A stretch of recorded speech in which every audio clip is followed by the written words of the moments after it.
오늘 여기 있는 본문 말씀은 시간의 변화가 아니라 상황의 변화가 일어난 내용입니다. 이스라엘 백성들을 하나님께서 출애굽을 위하여 불러내시고 이제 그들을 40년 동안 광야 생활을 했는데 그 1세대가 다 죽은 겁니다. 결론적으로 말하면 이들의 죽음은 믿음이 없기 때문에 결국은 그들의 믿음대로 가나안 땅에 들어가지를 못했습니다. 그들의 믿음의 크기만큼 하나님은 역사하셨던 거죠. 그리고 이제는 그의 대표자인 모세를 이어서 여호수아에게 하나님은 모든 지도권을 넘겨주면서 이제는 하나님께서 다하지 않는 능력, 1세대가 느껴보지 못한 그 능력을 이제 네가 한번 누려라. 너로 끝나는 것이 아니라 너와 더불어 너희 이스라엘 백성들 2세대들까지 함께 누리기를 원한다. 그러기 위하여 너는 담대하라. 극히 담대하라. 여기서 우리가 극히라는 말에 우리가 좀 더 관심을 가져야 될 이유가 있습니다. 상황이 그렇게 녹록하지 않을 거다는 얘기죠. 그러니까 극히 담대하라. 그리고 너는 내가 준 말씀을 주야로 묵상하며 이것을 또 여기서 지켜라가 아니라 다 지켜라. 다 지켜라. 그리고 행하라. 그러면은 내 길이 형통하리라. 평탄하리라. 이렇게 말씀을 하십니다. 바꿔 말해서 이 말을 이제 거꾸로 돌려보면은 다 지키란 말은 뭡니까? 하나님의 말씀 속에 아직도 하나님께서 능력을 다 나타내지 아니한 것이 무궁무진하다. 이걸 좀 우리말로 좀 각색해서 표현하면은 여호수아야 홍해 갈라진 거 보았지. 그 앞서 또 10가지 재앙을 내린 것도 봤지. 그러나 이제부터 너는 지금까지 하늘에서 내린 만나나 반석에서 물이 나는 거나 이런 여러 가지 능력 보았지만 이거보다도 더 어마어마한 것이 있다. 어마어마한 것이 있는데 네가 다 지켜 행하면은 다 하지 못한 능력을 네가 다 체험하게 되리라. 할렐루야. 그렇다면은 다 하지 않는 능력의 주인공이 되기 위해서는 첫 번째로 우리가 가져야 될 것은 책임을 다하는 삶이 되어야 됩니다. 책임이라는 것이 그냥 내 개인의 책임뿐만 아니라 우리 모두의 공동체 책임을 말합니다. 성경에는 연대 책임이라는 것을 강조합니다. 연대 책임. 한 사람이 잘못으로 그 전체가 어려움을 겪을 수 있고요. 한 사람의 잘함으로 인해서 모두가 편안함을 누릴 수도 있습니다. 구원은 연대 책임이 없습니다. 구원은 개개인에게 있지만 그러나 이러한 연대 책임은 바로 사명이라는 하나님의 뜻 안에서는 이루어집니다. 룩펠러 빌딩을 이제 올라가서 그 위에 전망대에 올라가서 가만히 생각하니까 이런 생각이 나요. 그 룩펠러 재단이 룩펠러가 남긴 재산에서 나오는 10의 1조를 관리하는 관리인이 재정을 관리하는 재무사가 50명이랍니다. 10의 1조만 관리하는 사람이. 그러니까 엄청난 거죠. 룩펠러 빌딩 그 주변에 거의 다 룩펠러 거였는데 지금은 18개만 있답니다. 근데 올라가 봐야 별것도 아닌데 그걸 보기 위해서 줄 서서 올라갑니다. 그 건물 보러 올라갔겠습니까? 룩펠러라는 인물이 남겨진 것을 보는 거죠.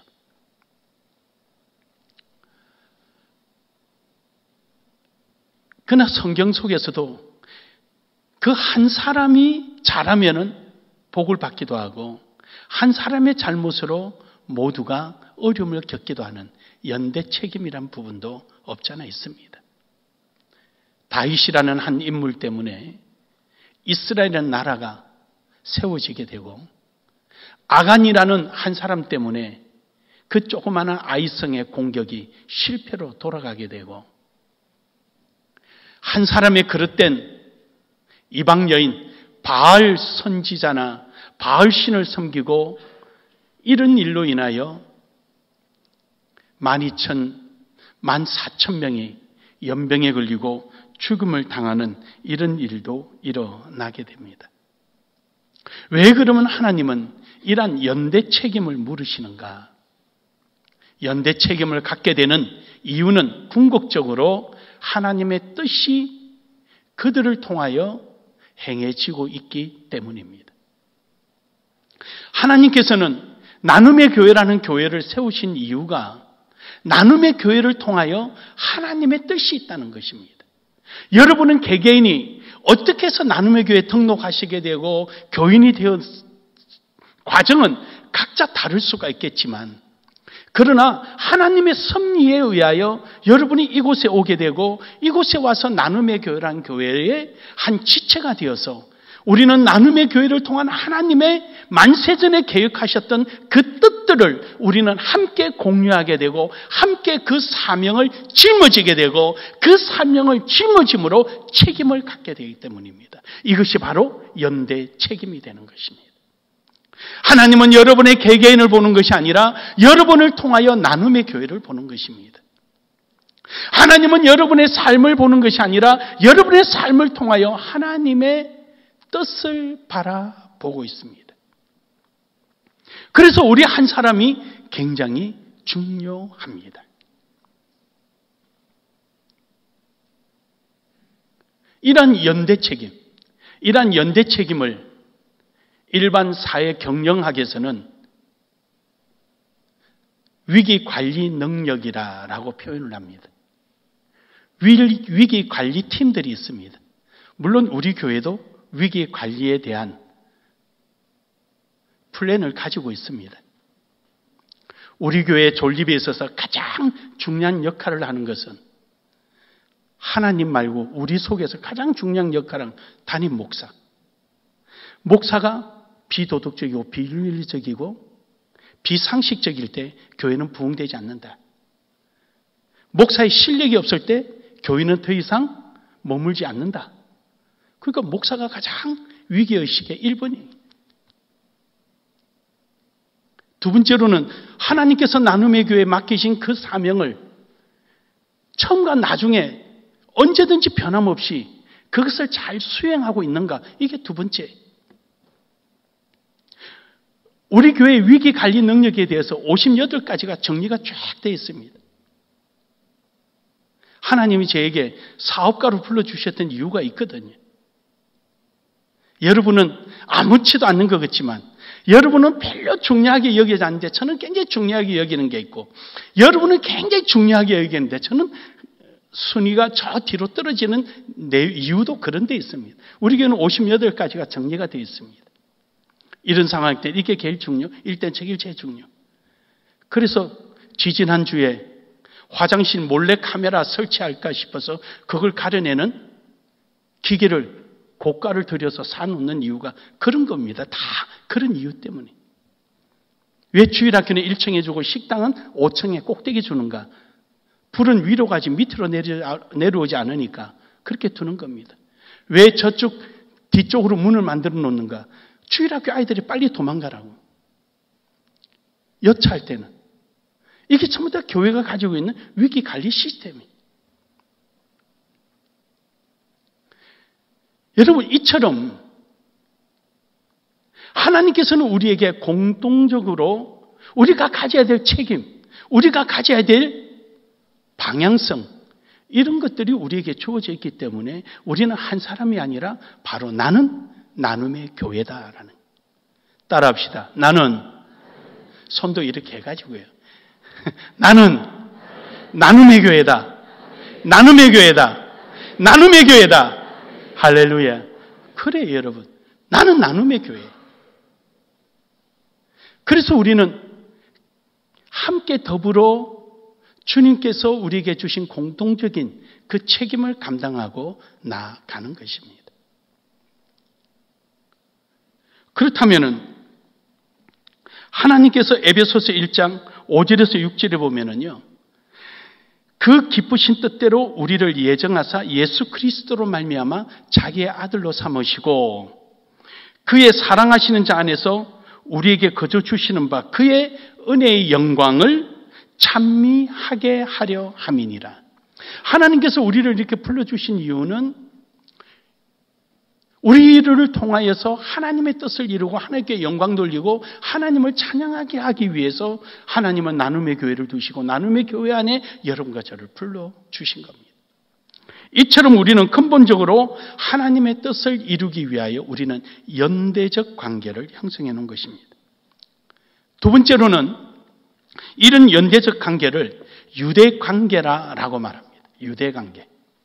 즉 다시 말해서 지체의식이라는 표현을 씁니다. 사자로 표현하면 지체의식.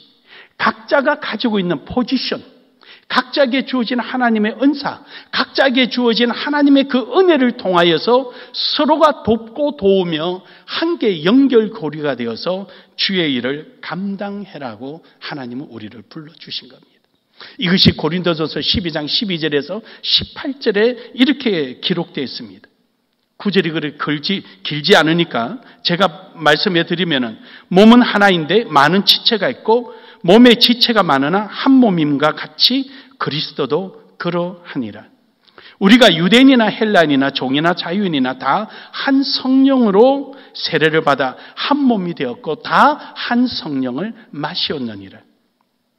몸은 한 지체뿐만 아니요 여럿이니 만일 발이 이르되 나는 손이 아니니 지체에 붙어 있지 아니하다 한다 할지라도 이로써 몸에 붙지 아니한 것이 아니요. 또 귀가 이르되 나는 눈이 아니므로 몸에 붙어 있지 아니한다 할지라도 그가 몸에 붙어 있지 아니한 것이 아니니. 무슨 말이냐면요, 각자가 지체가 몸은 하나인데 여러 지체가 다 목적이 있어서 있다는 거죠. 나는 아니다 해서 아니라는 것이 아니란 겁니다. 바꿔 말하면 좀 쉽게 표현할까요? 나눔의 교회라는 이 교회의 공동체는 개인 한 사람을 하나님은 에베소서에 있는 말씀처럼 뜻이 있어서 여러분을 예정하셔서 불러 모으시고 예수 그리스도 안에서 나의 자녀라고 칭하시고, 그리고 고린도전서 12장 12절에서 18절에 있는 말씀처럼 각자에게 직임을 주고 은사를 주고 능력을, 은혜를 주어서 그 은혜를 사용할 수 있도록 각자에게 사명, 즉 책임을 주셨다라는 겁니다. 그래서 우리는 교회 오면 등록하는 겁니다. 교회 와서 등록하고, 그리고 여전도회든 남전도회든 하나님께서 내게 주신 은사에 따라 각양의 부서에 들어가서 하나님의 영광을 위하여 몸을 모으고 뜻을 모으고 함께 더불어 주의 선한 일에 동참하는 것입니다. 이것이 바로 연대의식이라는 거예요. 연대의식. 이것을 주고 지체의식이라고 말하는, 나는 우리 교회의 어느 한 부분에 속해 있는 어느 지체다. 나는 우리 교회 어느 부분에 있어서 그 일을 감당하는 그 포지션의 책임자라는 거예요. 그래서 하나님께서는 이러한 교회 안에서 각자에게 주어진 그 지체, 그 직분, 그리고 그 은사에 따라서 하나님 앞에 헌신하고 영광을 위하여 봉사하고 충성하고 나아가는 것을 말씀하고 있는 것입니다. 에베소서에서는 이것을 두고 우리는 건물마다 지어져 벽돌이 하나하나 올라가서 건물이 지연받듯이 우리는 이렇게 해서 주의 일을 감당하는 것입니다. 그렇다면 왜 하나님은 우리에게 이렇게 불러 모으셔서 각양 다른 직임과 다른 은사와 다른 배경, 다른 환경 속에 살아온 우리를 이렇게 불러 모으셨는가? 이유는 딱 하나예요. 귀는 귀대로, 눈은 눈대로, 코는 코대로, 손과 발은 각자 다른 모양과 다른 형태를 가질지라도 그 속에 흐르고 있는 신경 조직은 하나의 지도를 받고 있는 거예요. 바로 머리이신 예수 그리스도. 바로 우리 모두는 하나님의 영광을 위하여 부름받았고 예수 그리스도 안에서 우리는 하나님의 자녀라 인침을 받으며 우리가 한 성령을 마심으로 한 성령 아래서 한 지체가 되었기 때문입니다. 이것을 성경은 우리말로 표현하면 연대 책임이라는 표현을 하는 겁니다. 우리는 각자에게 주어진 그 일, 각자가 해야 할 일들, 각자가 찾아서 함께 더불어 전체 지체를 위하여 소용되어져야 한다는 것. 이것이 바로 하나님께서 우리에게 불러주신 이유인 것입니다. 아간의 한 사람의 죄 때문에 이스라엘이 그만한 곤욕을 당하기도 하고 다윗이라는 한 사람 때문에 그 유대 왕족이 지속적으로 이어지기도 했습니다. 오늘 여러분은 어떤 사람이 되기를 원하십니까? 저는 간절히 바라기는 여러분 한 사람 때문에 교회가 부흥되기를 원합니다. 여러분의 한 사람의 그 포지션 때문에 하나님께 영광이 되기를 원합니다. 바로 여러분의 올바른 신앙의 삶 때문에 여러분의 가정에 모두가 복을 받고 하나님의 은혜 안에 있기를 주의 이름으로 축복합니다. 이것이 바로 성경이 우리에게 주는 연대 책임, 지체의식이라는 연대의식입니다. 우리는 오늘도 하나님의 은혜 가운데 함께 더불어 주의 영광을 위하여 나아가는 복된 은혜가 있기를 주의 이름으로 축복합니다. 이런 연대 책임을 가지고 가는 우리는 어떤 모습으로 살아가야 하느냐? 오늘 본문 말씀해 보니까 주의 율법을 주야로 묵상하라. 그렇습니다. 우리의 삶의 기준은 하나님의 말씀이 되어야 합니다. 마지막 세 번째로는 행해야 합니다. 아는 것과 행하는 것과는 전혀 다릅니다. 연관성이 있는 것 같지만 그러나 별개의 문제입니다. 우리나라 속담에도 부뚜막에 소금 더 집어넣어야 짜다라는 말을 합니다. 넣지 않으면 아무런 소용이 없습니다. 그래서 여기 보면 다 지켜 행하라. 다 지켜 행하라. 하나님께서 우리에게 주신 이 말씀은요, 엄청난 약속이요, 능력입니다. 모세가 지금까지 누렸던 그 하나님의 능력, 모세가 지금까지 경험하였던 하나님의 능력, 그거 말고도 아직도 엄청나게 남아 있다는 겁니다. 오늘 여러분과 저에게 여호수아를 통하여서 오늘 여러분과 저에게도 하나님은 그것을 제시합니다. 다 지켜 행하라. 할렐루야.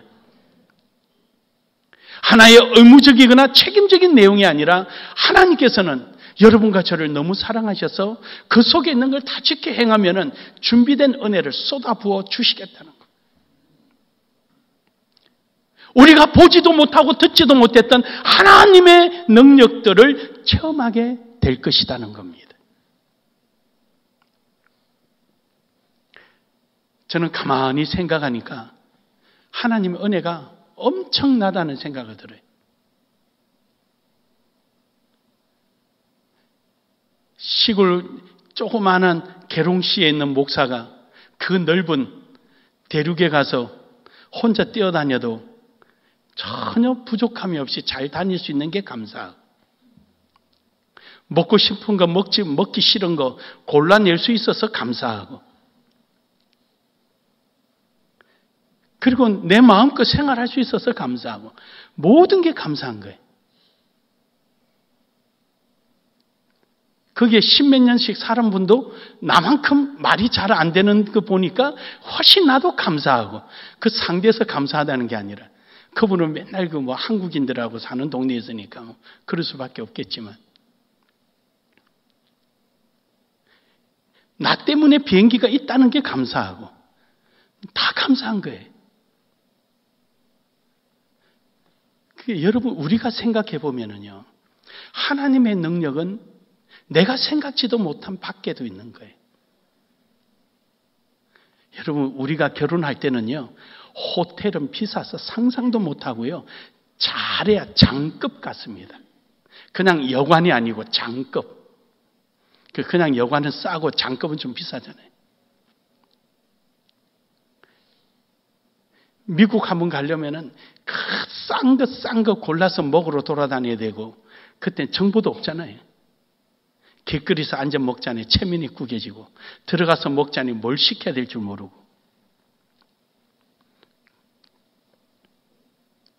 근데 지금은 얼마나 감사합니까? 생각만 해도 감사한 거예요. 여러분, 거기에 말씀 속에 있는 하나님의 약속의 비유 되겠습니까? 그거는요, 디저트도 안 됩니다. 이 세상이 경험해보지 못한 경험을 하나님은 우리에게 능력이라는 통로를 통하여 우리에게 주시겠다는 겁니다. 할렐루야. 특별 새벽 기도를 통해서 하나님은 준비하고 계십니다. 주시는 말씀에 따라 하나님 앞에 기도하고 간구할 때 내가 느끼지 못하고 경험하지 못했던 하나님의 능력을 구하는 대로 주시겠다는 것이 하나님의 약속입니다. 이 경험에, 이 능력을 체험하고 경험하는 주인공이 여러분 되기를 주의 이름으로 축복합니다. 하나님께서 내게 주신 은혜, 내게 주신 하나님의 그 엄청난 많은 것들을 가지고 나는 얼마만큼 하나님 앞에 나타내고 살고 있는가? 예수 그리스도의 십자가의 은혜로 말미암아 구원받은 내가 과연 그 십자가의 능력만큼 내가 행하고 살아가고 있는가라는 겁니다. 결론적으로 여러분, 오늘 본문 말씀에 우리에게 주신 말씀 속에 평탄케 하리라. 여러분, 평탄케 한다는 말은 주야로 묵상하는 자에게 일어나는 겁니다. 이스라엘 지형은요, 땅이 많이 패여 있어요. 그래서 발등에 등불을 두고 다닙니다. 그래서 시편 119편에 주의 말씀은 너의 발등상의 등불이라 그런. 아니면 실족하게 되니까요. 근데 여러분이 밤이 됐든 낮이 됐든 눈을 감고 가든 그냥 길을 막고 가든 여러분이 가는 길에는 하나님께서 실족하지 않도록 길을 평탄케 해놓으시겠다는 겁니다. 할렐루야. 할렐루야. 설사 계곡이 있고 웅덩이가 있고 떨어질 수 있는 낭떠러지가 있다 한다 할지라도 동행하시는 하나님의 선하신 손길이 여러분을 그것을 피해서 평탄한 길로 인도해 주시는 능력이 여러분 속에 있기를 주의 이름으로 축복합니다. 지금은 내 손에 가진 거 없으나 필요할 때마다 공급해 주시는 풍성한 은혜. 먹어도 담이 없을 정도로, 쓰고도 담이 없을 정도로, 현재는 내 손에 없으나 필요할 때마다 공급해 주시는 풍성한 은혜가 임할 것을 약속해 주고 있습니다.